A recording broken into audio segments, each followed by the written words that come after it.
आकाशवाणी है। कोविड-19 विशेष कार्यक्रम के अंतर्गत प्रस्तुत है कोरोना वायरस संक्रमण की वर्तमान स्थिति पर चर्चा, जिसे प्रस्तुत कर रहे हैं आकाशवाणी संवाददाता नवीन सक्सेना। इस कार्यक्रम में आमंत्रित स्वास्थ्य विशेषज्ञ हैं दिल्ली के लेडी हार्डिंग मेडिकल कॉलेज के डॉक्टर अनुपम प्रकाश।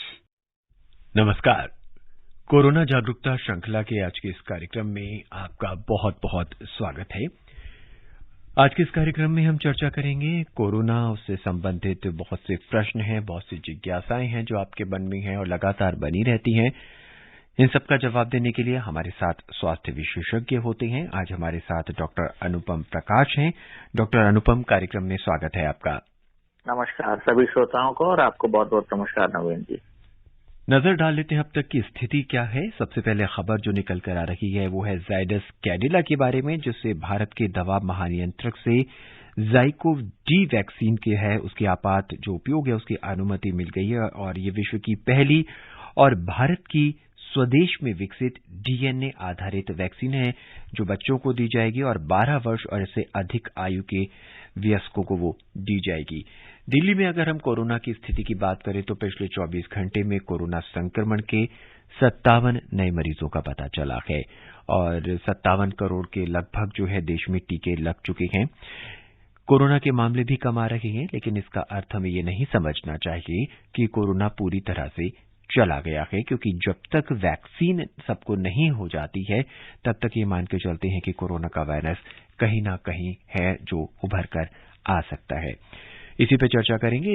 डॉक्टर अनुपम, आपको क्या लगता है कि अब जब देश में मामले कम आ रहे हैं, केरल को अगर छोड़ दें, तो अब क्या स्थिति काफी कुछ नियंत्रण में है और अगले कुछ महीनों तक इसके विस्फोटक होने की कोई संभावना नहीं है? नहीं, देखिए इससे मैं सहमत नहीं हूँ नवीन जी। भगवान करे जो आप कह रहे हैं बहुत अच्छी बात है कि हाँ आगे नियंत्रण में ही रहे स्थिति और विस्फोटक स्थिति ना पहुंचे। लेकिन अगर आप देखें जैसे भी आप कह रहे हैं, जिस भी राज्य में कह रहे हैं, कुछ एक राज्यों को छोड़ करके दिक्कतें जैसे अभी जो है दिल्ली, उत्तर प्रदेश, बिहार, आसपास के इलाकों, इनमें तो काफी स्थिति नियंत्रण में है। लेकिन जैसे केरल में आप कह रहे हैं, तो केरल में भी अब अगर आप पिछले एक हफ्ते से देखेंगे तो कुछ केसेस में कमी आ गई है। ऐसे ही महाराष्ट्र में भी जो है अगस्त के पहले हफ्ते से धीरे धीरे केसेस कम होने शुरू हुए हैं। नॉर्थ ईस्ट में भी जहां केसेस बढ़ रहे थे वहां भी अब एक स्थिरता आती हुई लग रही है। तो इसका मतलब ये नहीं है कि सब चीजें ठीक है हिमाचल में, लेकिन अगर आप देखेंगे तो थोड़े केसेस बढ़े हैं पिछले एक हफ्ते में। तो ऐसे ही ये जो है ये थोड़ा बहुत उतार चढ़ाव चलता रहेगा। लेकिन इससे हमें अपने जो हम ध्यान दे रहे हैं, हाथ निरंतर धोना है, सामाजिक दूरी है और फेस मास्क लगाना है, और अब जो सबसे जरूरी है टीकाकरण करवाना, वो बहुत जरूरी है। इसका हमें सबसे ज्यादा दारोमदार हमारे ऊपर है कि हम टीकाकरण करवा लें। जैसा कि आपने बताया कि वैक्सीन अभी डीसीजीआई ने एक और अप्रूवल दे दिया है, तो ये सब चीजें बहुत जरूरी हैं कि जब तक हम लोग सुरक्षित नहीं है, वैक्सीन सबको नहीं लग जाती है, तब तक संक्रमण का खतरा बना रहेगा। स्थिति कभी भी विस्फोटक हो सकती है। अगर आप देखिए तो पूरे विश्व भर में अभी तो हम लोग भुगत चुके हैं अप्रैल में, जून में, जबकि डेल्टा वेरिएंट यहाँ से होकर के गया है और अभी सब देशों में केसेस डबल तक दुगने तक हो गए हैं।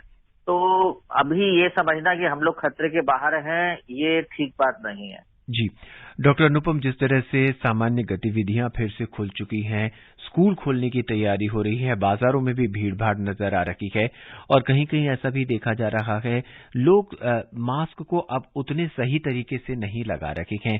तो ऐसे में अब हमें किन बातों का खास और ख्याल रखना होगा इनके अलावा कि हम इन केसेस को, मामलों को यहीं दबाते, यहीं रोकते, आगे बढ़ने न दें? देखिए, केसेस को रोकने में हम लोग जितना अपना योगदान दे सकते हैं वो बहुत जरूरी है। तो जैसा कि अभी आपने भी कहा और अभी ये वैक्सीन की बात है, तो टीकाकरण जरूर लगवाएं।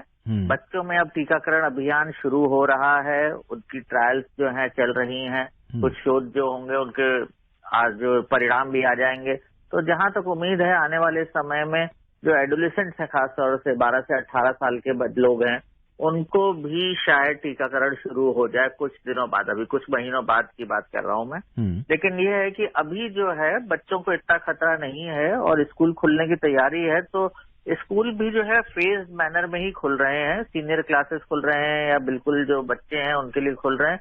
ये थोड़ा सा सबको ध्यान देना पड़ेगा, और जो लोग बच्चों को छोड़ने जाएं या बच्चे आए तो बच्चों को सिखाना, अभी हमारे पास 1.5 साल से हम लोग लॉकडाउन भी हमने देख लिया, हमने अपने जो नातेदार हैं उनको जाते हुए भी देखा है, तो हम लोगों को जरूरी है कि हम ये लोग सब चीजें ध्यान रखें और दोबारा से कोरोना को वापस नहीं आने में अपना योगदान अच्छे तरीके से दें।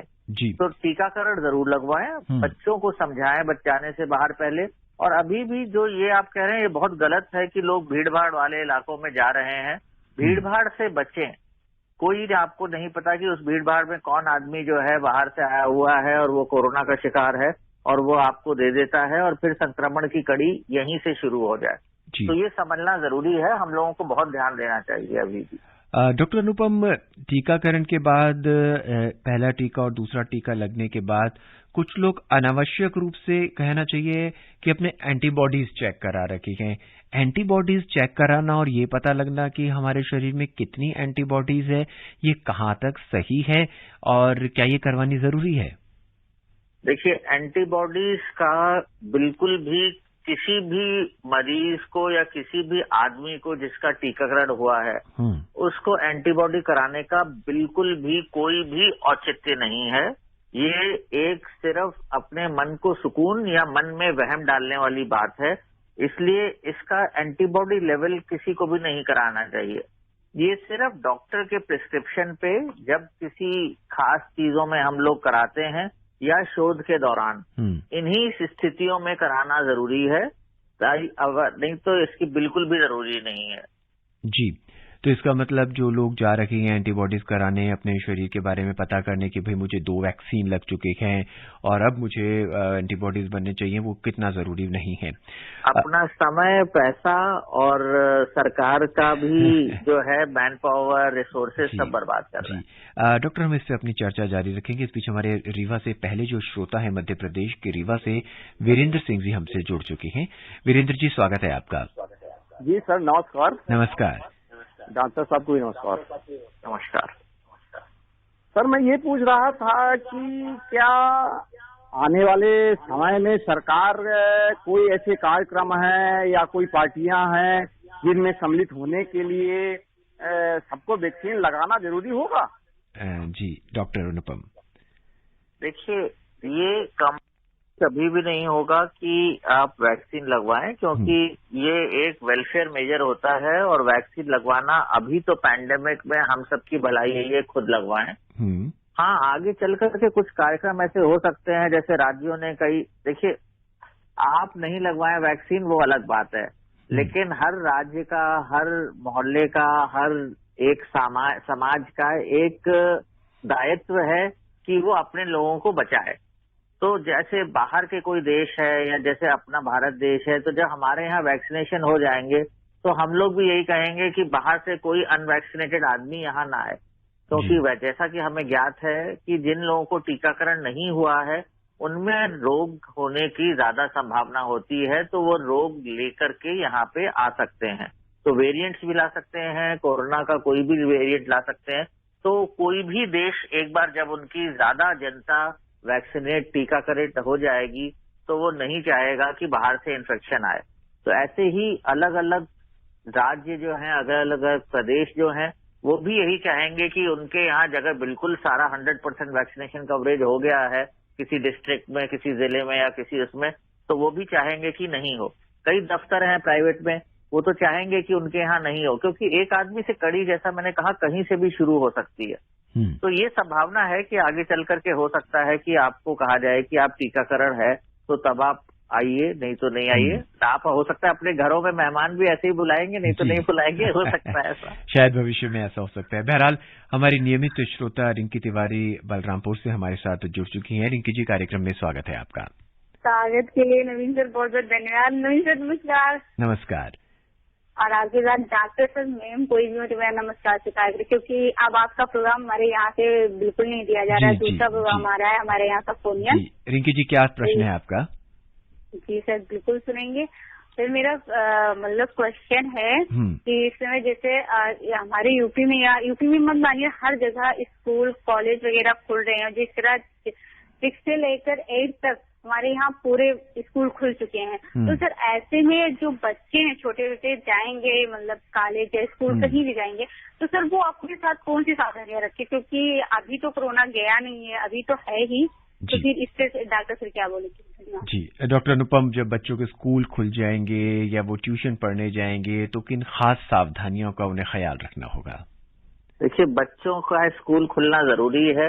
मैं कई बार पहले भी कह चुका हूं कि बच्चों का जो डेवलपमेंट होता है, जो विकास होता है, बच्चों का विकास 4 दीवारी में बंद रह के नहीं हो सकता। आप कितना भी इंटरनेट पे बच्चों को चीजें दिखा लीजिए, कितना भी आप अपना जो एक्सपीरियंस है, तजुर्बा है, वो बच्चों को बता दीजिए, लेकिन बच्चों का विकास जो है घर से बाहर निकल करके और लोगों को देख करके, क्या लोग कर रहे हैं, क्या सही है, क्या गलत है, नई जगह देख करके बच्चों का विकास बहुत अच्छा होता है। और दूसरी चीज सबसे जरूरी जो है, बच्चे जब और बच्चों से मिलते हैं तो वो कई चीजें सीखते हैं और कई चीजें उनका ज्ञान भी बहुत बढ़ता है, उनसे इंटरेक्शन, बातचीत सब कुछ बढ़ता है। तो विद्यालय खुलना एक बहुत अहम काम है इस समय, और जो खुल जाना चाहिए। जो एहतियात बरतनी है उसमें बच्चों को जरूर सिखाएं कि मास्क पहने रहें और मास्क नहीं हटाएं। ये बहुत जरूरी है कि जब पानी पिएगा बच्चा, प्यासा भी जरूर होगा बच्चा और भूख भी लगेगी, तो उनसे कहिए कि अपने विद्यालय में टीचरों से, जो अध्यापक है उनसे भी ये कहिए और बच्चों को भी सिखा करके भेजिए कि थोड़ा रुक जाएं, जब बगल वाला बच्चा खाना खा रहा हो तो उसके बाद वो मास्क लगा ले, तब ये मास्क हटा करके अपना खाएं और उसके बाद हाथ जरूर धोएं और मुंह तक जहां तक है हाथ ना जाए। ये बहुत जरूरी है। बच्चों में बीमारी होने से इतनी ज्यादा रिस्क नहीं है, बच्चों को दिक्कत नहीं होती, लेकिन हाँ, बच्चे अगर बीमार होते हैं तो तकलीफ होती है। और दूसरा, बच्चों से इन्फेक्शन घर में आ सकता है। घर में वृद्ध लोग भी होते हैं और बीमार लोग भी हो सकते हैं, तो उनको फिर कोरोना का खतरा हो सकता है। जी डॉक्टर अनुपम, यहाँ पे आपने एक बात बहुत अच्छी बताई है जो सिर्फ बच्चों को नहीं बड़ों को भी फॉलो करनी चाहिए, क्योंकि अक्सर देखा गया है जब ग्रुप में खाना खाते हैं, ग्रुप में भोजन करते हैं, लंच ब्रेक में सभी मास्क हटाते हैं। तो जिस तरह से डॉक्टर साहब ने कहा कि जब एक व्यक्ति खाना खा ले और मास्क लगा ले, उसके बाद दूसरे व्यक्ति को खाना शुरू करना चाहिए। सेम ऐसे ही बच्चों को भी सिखाना होगा स्कूल जाने से पहले। जी डॉक्टर साहब। हाँ जी, बिल्कुल सही कह रहे हैं आप। और अब बड़ौत से महेश शर्मा हमसे जुड़ चुके हैं, आइए सुनते हैं उनका क्या सवाल है। महेश जी, स्वागत है आपका आज के इस कार्यक्रम में। नमस्कार जी। नमस्कार महेश जी, क्या जानना चाहेंगे आप? मालूम करना चाह रहे हैं छोटे बच्चों के लिए वैक्सीन कब तक आने की संभावना है और उनके बचाव के लिए क्या क्या उपाय किए जाएं? जी डॉक्टर साहब, वही प्रश्न है। हम चाहेंगे कि एक बार फिर हमारे श्रोता जी के लिए आप ये दोहरा दें कि वैक्सीन और बच्चों में क्या सावधानियां होनी चाहिए। देखिए, टीकाकरण अभी बच्चों में जरूरी नहीं है। बच्चों को बीमारी इतनी गहरी नहीं हुई रही है या इतनी जटिल नहीं हो रही है जिसपे उनको टीकाकरण देने की जरूरत हो। दूसरी चीज है, जो बच्चे एडोलेसेंट्स हैं, जो 12 से 18 साल के बच्चे हैं, इनके लिए मेरा मानना है वैक्सीन जल्दी ही आ जाएगी, महीने 2 महीने में। और टीकाकरण जो है उसकी रफ्तार भी काफी पकड़ ली है और जो नए टीके हैं वो भी आ रहे हैं। थोड़े दिनों में नेजल वैक्सीन जो है, नाक से देने वाली वैक्सीन जैसे फ्लू के लिए आती है, वैसे ही कोरोना के लिए भी जो है संभावित है कि भारत में आ जाएगी। तो वैक्सीन पे बहुत ज्यादा शोध चल रहा है और बहुत अच्छे तरीके से हम लोगों के पास है और नई वैक्सीन आने की उम्मीद भी है। तो उसके लिए चिंता ना करें, बच्चों को संभाल करके रखना जरूरी है। बच्चों को जब भी बाहर से आए, खेल कूद करके भी आए तो हाथ धोएं, और बच्चों को जब भी कोई सिम्टम्स होते हैं, कोई भी लक्षण होते हैं, तो उनको बड़ों से दूर रखें। बच्चों में बीमारी से खतरा नहीं है, लेकिन बच्चों से बड़ों को इन्फेक्शन होने का खतरा ज्यादा है। जी आइए छत्तीसगढ़ का रुख करते हैं। वहां से इंद्रभान सिंह जी हमारे साथ जुड़ चुके हैं, लाइन पर हैं। उनका सवाल सुनते हैं। इंद्रभान सिंह जी, क्या सवाल है आपका? सर, ये जो सवाल है सर जी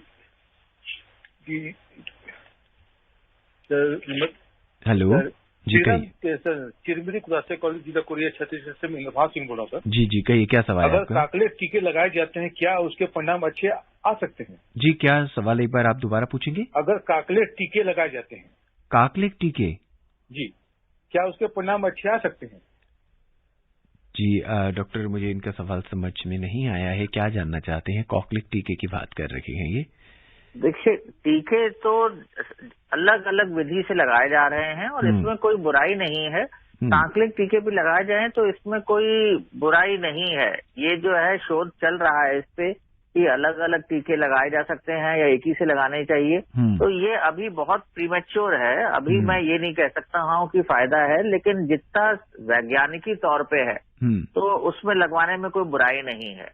जी, सुनील झा जी का सवाल सुनते हैं दिल्ली से। हेलो। नमस्कार सर। नमस्कार, क्या सवाल है आपका? डॉक्टर साहब को भी नमस्कार। नमस्ते जी सर, मेरा एक सवाल है।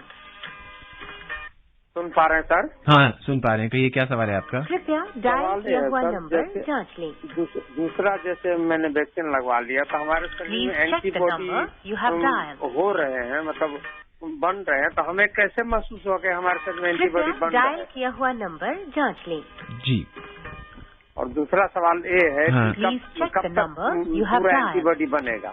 जी, डॉक्टर, इनका मुख्य रूप से सवाल ये है कि दोनों टीके लगाने के बाद या पहला टीका लगाने के बाद कितने वक्त बाद जो है एंटीबॉडीज शरीर में डेवलप हो जाती हैं। हालांकि हम पहले भी इस पे चर्चा कर चुके हैं, एंटीबॉडीज बनी है या नहीं बनी है, हमें उसका ख्याल इतना नहीं रखना है। फिर भी इनकी जिज्ञासा के लिए आप क्या कहना चाहेंगे? बिल्कुल सही कह रहे हैं नवीन जी, आपने इनको जवाब दे दिया है। देखिए, आपने अपना कर्तव्य निभाया है टीका लगवा करके, और ये कोरोना से बचाव के लिए एक बहुत अहम कड़ी है।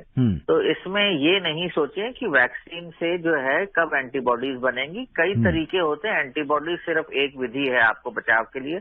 ये आमतौर पे 1-2 हफ्ते के बाद बन जाती हैं और इनका लेवल बाद में भी थोड़ा स्तर जो है बढ़ सकता है।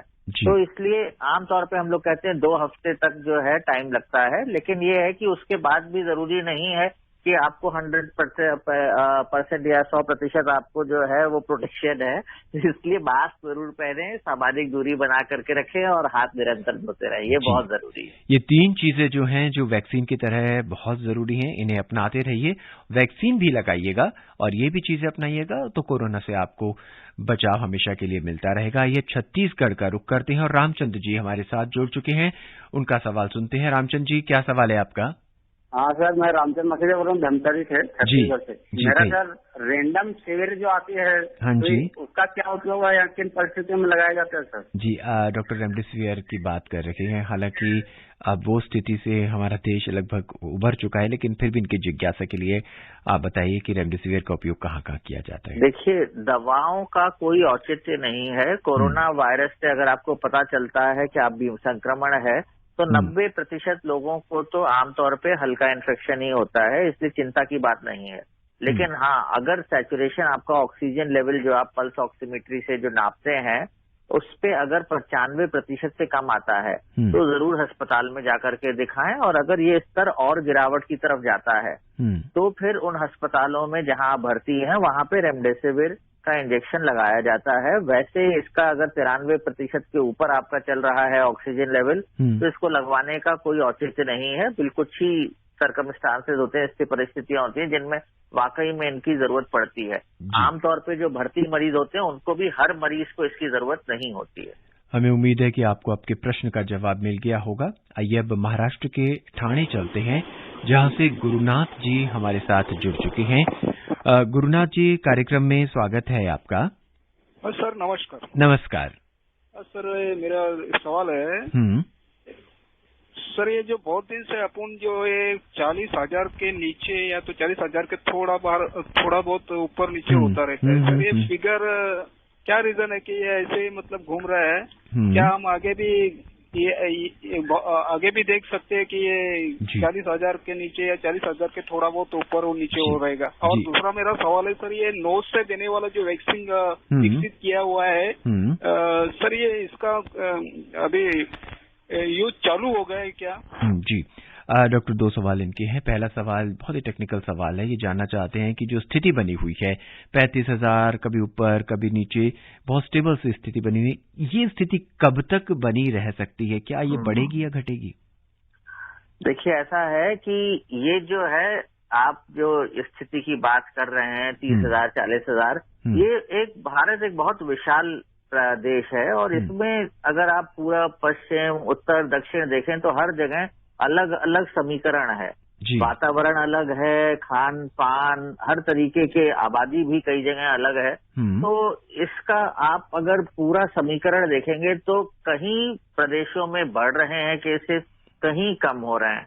और जैसा मैंने शुरू में कहा था प्रोग्राम के कि ये उतार चढ़ाव थोड़ा रहेगा। तो जो स्थिर बना हुआ है ये कई प्रदेशों में बहुत कम हो गया है और कई प्रदेशों में जो है थोड़ा बढ़ गया है। तो ये ऐसे ही ऊपर नीचे चलेगा, लेकिन स्टेबल चल रहा है तो अच्छी बात है कि हाँ एक स्थिरता है। लेकिन हाँ, स्थिरता बनी रहने का मतलब ये भी है कि कल को अगर कोई भी नया वेरिएंट आता है या अगर हम लापरवाही बरतेंगे तो ये दोबारा से, जैसे कि आपने कहा था नवीन जी, विस्फोटक स्थिति पैदा हो सकती है।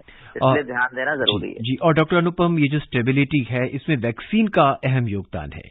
बहुत अहम योगदान है, आप बिल्कुल सही कह रहे हैं। वैक्सीन अगर ये स्टेबिलिटी वाला पीरियड ही ऐसा है जिसमें हम कायदे से जितनी जल्दी टीकाकरण करवा सकते हैं सब लोगों का करवा लें, जिससे कि बढ़ने की संभावना कम होती जाएगी। आइए वापस दिल्ली का रुख करते हैं, वहां से इंदल जी हमसे जुड़ चुके हैं। कार्यक्रम में स्वागत है आपका। स्वागत सर, नमस्कार। नमस्कार जी। सर मैं इंजेक्शन लगाया हूँ कल, तो थोड़ी मेरी शरीर में थकावट सी महसूस हो रहा है, तो सर क्या चीज खाना? जी डॉक्टर, कल इन्होंने वैक्सीन लगवाया है और थोड़ी वीकनेस जो वैक्सीन के बाद आती है, तो वैक्सीन से उससे थकावट से उबरने के लिए या इन सब से निजात पाने के लिए क्या कुछ खास करना होगा? देखिए, आप बिल्कुल ठीक लग रहे हैं। हल्की सी थकावट की कोई ऐसी बात नहीं है। खाना पीना खाइए, 1-2 दिन आराम कर लीजिए, बिल्कुल ठीक हो जाएंगे, कोई चिंता की बात नहीं। जी। और लगातार हमारे विशेषज्ञ बताते आ रहे हैं कि वैक्सीन से किसी भी तरह का कोई साइड इफेक्ट नहीं है। आप अपनी डाइट ठीक रखिएगा।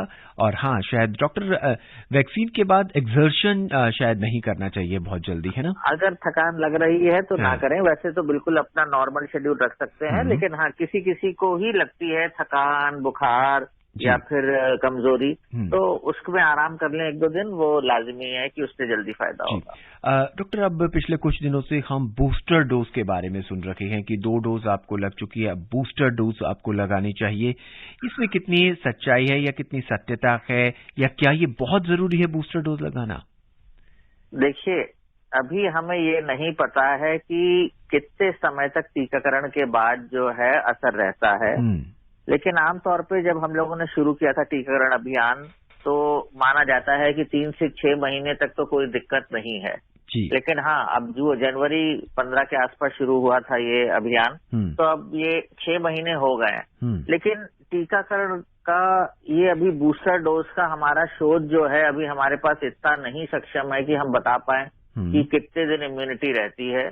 और अभी ऐसा नहीं देखा गया है कि जिनको 6 महीने से ज्यादा हो गए हैं तो वो कोरोना के संक्रमण से दिक्कत हो रही है उन्हें। तो अभी तो इसके ऊपर कोई दिशा निर्देश आए नहीं है सरकार के, और बाकी देशों में भी इसके ऊपर कोई भी टिप्पणी नहीं की गई है। तो अभी तो बूस्टर डोज का कॉन्सेप्ट है, आएगी जरूर बूस्टर डोज, लेकिन कब लगवानी है ये अभी हम लोगों को नहीं पता है। इसमें अभी स्थिति साफ नहीं है, क्या इसकी जरूरत पड़ेगी या नहीं पड़ेगी। बिल्कुल ठीक। आइए अब दिल्ली के मोहम्मद यामीन जी से उनका सवाल सुनते हैं, उनकी जिज्ञासा सुनते हैं, वो क्या जानना चाहते हैं। मोहम्मद यामीन जी, स्वागत है आपका। सर नमस्कार। नमस्कार। मैं यामीन भाई रेडियो वाला सिरोही से बोल रहा हूँ जी कहिए। सर मैं जानना चाह रहा हूँ, जैसे कि लोगों को कोविड हो गया, वो इसके बाद वो ठीक भी हो गए हैं, लेकिन नींद की प्रॉब्लम बहुत ज्यादा है कि पूरी रात लोगों को नींद नहीं आती जी। ये जानना चाह रहा था। डॉक्टर, कोरोना से ठीक होने के बाद भी कई लोगों को इसके जो पोस्ट कोविड के, लॉन्ग कोविड के जो लक्षण है वो नजर आते हैं। इनका कहना है कि नींद की थोड़ी दिक्कत है, क्या करना चाहिए? नहीं, ये बिल्कुल सही फरमा रहे हैं। सबसे जो हम लोगों ने आमतौर पे देख रहे हैं कि कोरोना से जो मरीज ठीक हो गए हैं और जिनको हल्का फुल्का भी कोरोना था, उनको भी जो है थकान, बदन दर्द, सर में दर्द, कमजोरी ये लगना तो बहुत कॉमन है। और दूसरी चीज है, जैसा कि इन्होंने कहा, नींद भी जो है कई लोगों को टूटी आ रही है या पूरी नहीं आ रही है। तो इसके लिए चिंता ना करें। जैसा कि नवीन जी आपने पहले कहा था, अपनी सेहत का ध्यान रखें, खाना पीना पूरा ठीक रखें, थोड़ा सा एक्सर्शन नहीं करें, आराम करें, काम उतना ही करें जितने में थकान ना हो। और नींद जो ये नहीं आ रही है ये भी कुछ दिनों में चली जाएगी। आमतौर पर लक्षण 2-4 हफ्ते रहते हैं, लेकिन हाँ लंबे अरसे तक भी 3 से 6 महीने भी देखे जा रहे हैं। लेकिन ये जितना भी रहता है तो समय के साथ साथ बेहतर हो जाता है और ठीक हो जाता है। जी डॉक्टर, कुछ पेशेंट्स ऐसे भी हैं, कुछ लोग ऐसे भी हैं कोरोना के ठीक होने के बाद उन्हें थोड़ी वीकनेस नजर आई या वीकनेस उनमें दिखाई दी तो उन्होंने मल्टीविटामिन लेना शुरू कर दिए। क्या ये सही है मल्टीविटामिन लेना बिना डॉक्टर की इजाजत के, बिना डॉक्टर के परमिशन की? देखिए, कोरोना महामारी जो वैश्विक महामारी है उससे बहुत लोग घबराए हुए हैं और उन्होंने बहुत सारे जो है तरीके अपनाने की कोशिश भी की है, लेकिन हाँ, इसका कोई औचित्य नहीं है। बिना डॉक्टर के मशवरे के कोई भी दवा लेने का फायदा नहीं है। और जैसा कि मैंने अभी कहा, ये 3 से 6 महीने का समय है जिसमें कि थोड़ी दिक्कतें रह सकती हैं। ये देखा जा रहा है कि 3 से 6 महीने तक दिक्कतें रही हैं, लेकिन इस दौरान सुधार होना शुरू हो जाता है। तो उसमें जैसा कि मैंने पहले भी कहा, एक अच्छी खुराक रखें, पानी भी कमी नहीं होनी चाहिए तो पानी भी ठीक से लें, और अपना जो रेस्ट है, शरीर को मानसिक और शारीरिक रूप से रेस्ट जरूरी है। उसको तनाव नहीं होना चाहिए, ओवर एक्सर्ट नहीं करें, काम उतना करें जिसमें थकान नहीं हो, तो आप बखूबी बिल्कुल ठीक हो जाएंगे अगले 4-6 महीने में। जी, कार्यक्रम में हमारे आखिरी श्रोता जिनका हम सवाल ले रहे हैं वो हैं हरियाणा के राजेंद्र। शायद इनसे संपर्क हमारा कट गया है। डॉक्टर, यहाँ से हम आपसे ये जानना चाहेंगे कि कोविड से ठीक होने के बाद मरीज को कितने दिनों तक फॉलोअप करना चाहिए, कितने दिनों तक डॉक्टर्स के पास जाना चाहिए ताकि उनका जो पोस्ट कोविड ट्रीटमेंट है वो भली भांति हो सके? देखिए, एक बार छुट्टी होने के 2 हफ्ते बाद या हफ्ते या 2 हफ्ते बाद एक बार डॉक्टर साहब को जरूर दिखाना चाहिए। अगर जो माइल्ड केस है उनको नहीं, जिनको मॉडरेट फीवर जो भर्ती हुए थे सांस की दिक्कत के साथ। दूसरी चीजें, छुट्टी के बाद अपना सैचुरेशन जरूर मॉनिटर करते रहें। अगर सैचुरेशन डिप करता है तो जरूर दिखाएं। अगर कोई भी नया लक्षण या कोई भी नया सिम्टम आपको महसूस होता है तो डॉक्टर के पास जाना जरूरी है।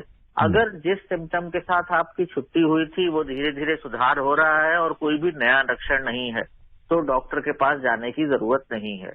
तो आमतौर पे एक फॉलोअप विजिट 2 हफ्ते पे जरूरी है। बाकी कोई भी घबराने की बात नहीं है। अगर कोई दिक्कत नहीं है तो जबरदस्ती में ना जांच कराएं और जबरदस्ती में डॉक्टर के पास भागे भी नहीं। जी, तो ये इन कुछ बातों का ख्याल रखिएगा जो डॉक्टर साहब ने आज बताई हैं कि किस तरह से कब आपको डॉक्टर के पास जाना है, वैक्सीन के बाद आपको क्या ख्याल रखना है, वैक्सीन से पहले आपको क्या ख्याल रखना है, और सबसे खास बात है कि चेहरे को आपको ढक के रखना है, मास्क लगाना है, हाथ धोते रहना है और सुरक्षित दूरी बना के रखना है।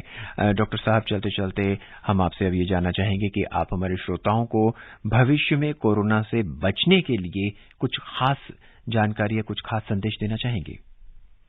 कोरोना एक अज्ञात दुश्मन है, उससे संभल के रहना है। तो किसी को भी हो सकता है, किसी से भी हो सकता है। तो अपना बचाव टीकाकरण जरूर करवाएं उसके लिए, और मास्क जरूर पहने, हाथ धोते रहें और दूरी बना करके रहें, वो बहुत जरूरी है। मैं बार बार यही कहना चाहता हूँ। जी, डॉक्टर अनुपम, हमसे जुड़ने के लिए और हमारे श्रोताओं की जिज्ञासा शांत करने के लिए आपका बहुत बहुत धन्यवाद। धन्यवाद।